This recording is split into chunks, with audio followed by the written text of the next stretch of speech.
अस्सलाम वालेकुम रहमतुल्लाह। गज़ा पट्टी पर इसराइल के दहशतगर्दाना हमला को आज 84 दिन पूरे हो गए हैं। गज़ा पट्टी की इस वक्त सूरत हाल क्या है, वहाँ के लोगों को किन परेशानियों का सामना है और हमास की तरफ से किस तरह इसराइल की आर्मी का मुकाबला किया जा रहा है, जंगबंदी के हवाले से जो बातचीत हो रही है उसमें कहाँ तक पेशरफ्त हुई है, ये सारी तफसीलात इस वीडियो में जानेंगे।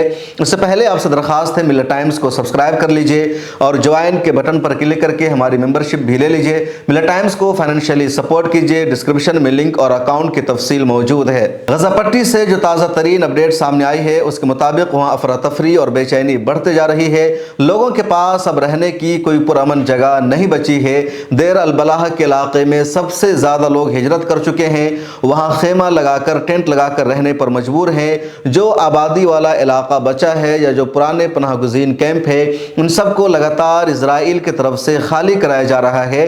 अक़वाम मुत्तहिदा की रिपोर्ट के मुताबिक गज़ा पट्टी की 85% से ज़्यादा आबादी बेघर हो चुकी है। दूसरी एजेंसियों की रिपोर्ट के मुताबिक पूरा शहर ही, पूरा गज़ा पट्टी ही बेघर हो चुका है। लोगों के पास रहने के लिए कोई जगह नहीं बची है। वो खुले आसमान के नीचे रह रहे हैं, दरख्तों के साए में रह रहे हैं, टेंटों में रह रहे हैं, खेमों में रह रहे हैं, सुनसान इलाकों में रह रहे हैं। बिजली की लगातार वहाँ बंदिश हो रही है। बिजलियाँ लोगों के पास अब नहीं है। घंटों घंटा बिजलियाँ वहाँ कटी रहती है। नेटवर्क भी एक मरतबा फिर बंद कर दिया गया है। लोग मोबाइल पर बातचीत नहीं कर पा रहे हैं। इंटरनेट का इस्तेमाल भी अब लोग वहाँ नहीं कर पा रहे हैं। बहुत ज़्यादा आवाज़ें उठती है, हंगामा होता है, तो कुछ देर के लिए लोगों के मोबाइल में नेटवर्क आता है, फिर नेटवर्क की सर्विस बंद हो जाती है। गज़ा के लोगों को ये नहीं मालूम हो पा रहा है कि दूसरे इलाकों में, दूसरे मोहल्लों में किस तरह की सूरत हाल है, किस तरह की सिचुएशन है, वहाँ क्या चल रहा है। और गज़ा के लोग अब सूरत हाल जानने के लिए, अपने ही इलाके की सिचुएशन को समझने के लिए रेडियो का सहारा ले रहे हैं, पुराने ज़माने की तरफ लौट रहे हैं, क्योंकि अब मोबाइल नहीं चल रहा है, सोशल मीडिया पर वो खबरें नहीं देख पा रहे हैं, एक दूसरे से फ़ोन के ज़रिए भी राब्ता उनका मुश्किल हो गया है। ताज़ा तरीन अपडेट के मुताबिक यानी हमास की वजारत सेहत ने जो ताज़ा तरीन रिपोर्ट आज जारी की है उसके मुताबिक आम फ़लस्तीनियों की शहादत की तादाद 21,000 से आगे बढ़ गई है। 70,000 के करीब ज़ख्मी हो चुके हैं, जिनमें ज़्यादातर तादाद बच्चों की और ख़वातीन की शामिल है। गज़ा पट्टी की जो सड़कें हैं, जो गलियां हैं, उन सभी को इसराइल ने तबाह बर्बाद कर दिया है। एक दूसरी जगह जाने के लिए अब लोग टायर बैल का सहारा ले रहे हैं, टांगा का सहारा ले रहे हैं। घोड़सवारी जो होती है या घोड़ों के ज़रिए जो सवारी लोग इस्तेमाल करते हैं उसका अब सहारा ले रहे हैं। लोगों के पास गाड़ियां तक नहीं हैं। दूसरी तरफ खुराक की किल्लत भी वहाँ बढ़ती जा रही है। अक़वाम मुत्तहिदा के इदारा यूनिसेफ की रिपोर्ट के मुताबिक 1/3 आबादी को भूखमरी का सामना है। उनके पास खुराक नहीं है, अनाज नहीं है और वो भूखे रहने पर मजबूर हैं। पीने का साफ पानी भी मैसर नहीं है। अस्पतालों में दवा तक नहीं है। अस्पताल ज़्यादातर वहाँ काम करना बंद कर चुके हैं या कुछ अस्पताल हैं जिसके आसपास लोग टेंट लगा कर रह रहे हैं, वही उनके पनाह लेने का अड्डा बन चुका है। अल-अक़सा अस्पताल के आसपास सबसे ज़्यादा लोग पनाह ले रहे हैं क्योंकि ये मिस्र के बॉर्डर के करीब है। खान यूनुस का इलाका जब तक महफूज था वहाँ सबसे ज़्यादा पनाह गुज़ीन रहते हैं, उस पर भी अब इसराइल ने हमला शुरू कर दिया है। इसराइल की तरफ से बमबारी जारी है और लगातार यहाँ से भी लोग खाली करने पर मजबूर हैं। इसराइल ने नॉर्थ गज़ा के लोगों को साउथ गज़ा में मुंतकिल किया था। शुरू में इसी तरह लोगों को कहा गया था। अब साउथ गज़ा के लोगों को भी लगातार वो इलाका खाली करने पर मजबूर किया जा रहा है। इसके अलावा और भी कई कॉलोनियाँ हैं, कई पनाह गुज़ीन कैंप है जो 1948 में कायम किए गए थे। यानी फ़लस्तीन के जिन इलाकों पर 1948 में इसराइल ने कब्ज़ा कर लिया था और फ़लस्तीनियों को वहाँ से निकाल दिया गया था, गज़ा पट्टी में ऐसे लोगों के लिए पनाह गुज़ीन कैंप कायम किए गए थे और वहाँ ये लोग रह रहे थे। अब उन लोगों को उन रेफ्यूजी कैंप से भी भगाया जा रहा है, खाली करने पर मजबूर किया जा रहा है। इसराइल लगातार फ़िज़ा से बमबारी कर रहा है। उसके अलावा ज़मीनी लड़ाई भी इसराइल की तरफ से जारी है। समंदर के हिस्सों से भी इसराइल का हमला जारी है। इस बीच सिर्फ ग्राउंड ऑपरेशन में या ज़मीनी सतह पर हमास के लड़ाके इसराइल की आर्मी का मुकाबला कर रहे हैं और ग्राउंड ऑपरेशन में इसराइल का नुकसान हो रहा है। लेकिन इसराइल अपने इस नुकसान की तलाफ़ी आम फ़लस्तीनियों को मार कर रहा है। अब तक 500 से ज़्यादा इसराइली सेना की गज़ा पट्टी में हलाकत हो चुकी है।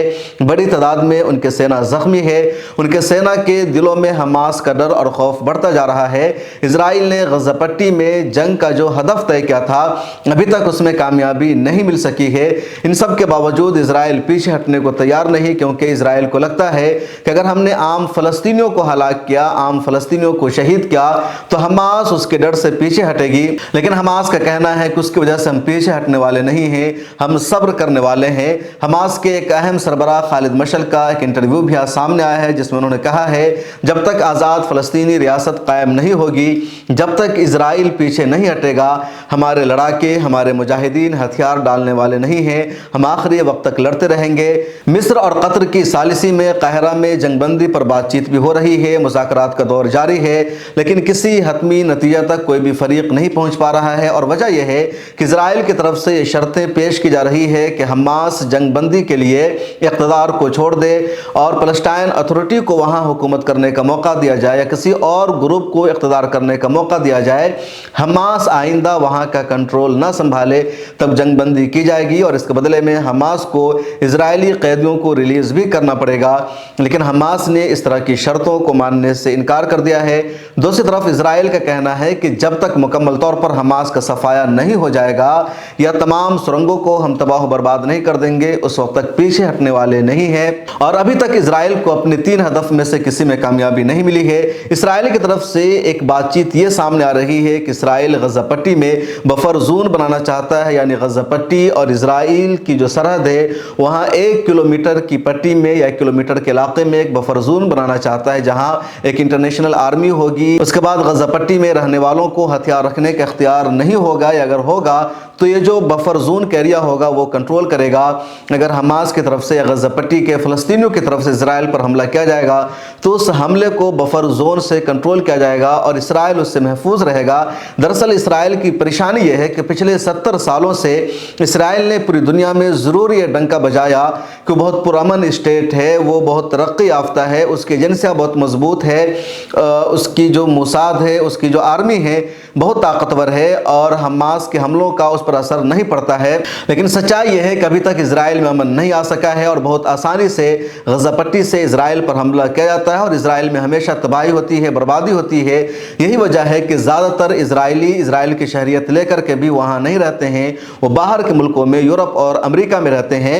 और इजराइल का ये जो खौफ है वो हमेशा रहेगा, क्योंकि हमेशा गजा पट्टी से इजराइल पर हमला जारी रहेगा जब तक हमास के या फ़लस्तीनियों के मुतालबे पूरे नहीं होते हैं। तो इससे बचने के लिए इजराइल बफर जोन बनाना चाहता है ताकि आइंदा के लिए इस तरह का मामला पैदा ना हो। लेकिन जो जंगी एक्सपर्ट है, जो इस इलाके के माहिरीन हैं, उनका कहना है कि बफर जोन को अगर इजराइल बना भी लेता है तब भी उसे अपने मकसद में कामयाबी नहीं मिलेगी, क्योंकि हमास जिस तरह रॉकेट लॉन्च करती है तो 1 किलोमीटर के इलाके से उसको कंट्रोल नहीं किया जा सकता है, बहुत नज़दीकी मामला है। तो बफर जोन होने के बावजूद भी रॉकेट लामोहला जाकर गिरेगा तिल अबीब में, अस्कलान में, और 200 किलोमीटर के एरिया को टारगेट आसानी से हमास बना लेती है। उसके हथियारों में इस वक्त इतनी सलाहियत है, इतने रेंज के हथियार उनके पास मौजूद है, तो इसराइल को इस मिशन में कामयाबी नहीं मिल सकती है और बफर जोन बनाने का भी इसराइल को कोई फायदा नहीं होगा। और शायद इसी वजह से अमेरिका भी बफर जोन बनाने के ख्याल से मुत्तफिक नहीं है। अमेरिका ने भी इसराइल की इस पेशकश को मुस्तरद और रिजेक्ट कर दिया और कहा बफर जोन बनाने का कोई फायदा नहीं होगा। आगे देखिए क्या होता है, कब तक ये जंग जारी रहेगी और कब तक गजा पट्टी पर इसराइल का दहशतगर्दाना हमला जारी रहेगा। इस वीडियो में इतना ही। ताज़ा तरीन अपडेट के लिए मिल्ला टाइम्स के मोबाइल ऐप को ज़रूर डाउनलोड कीजिए।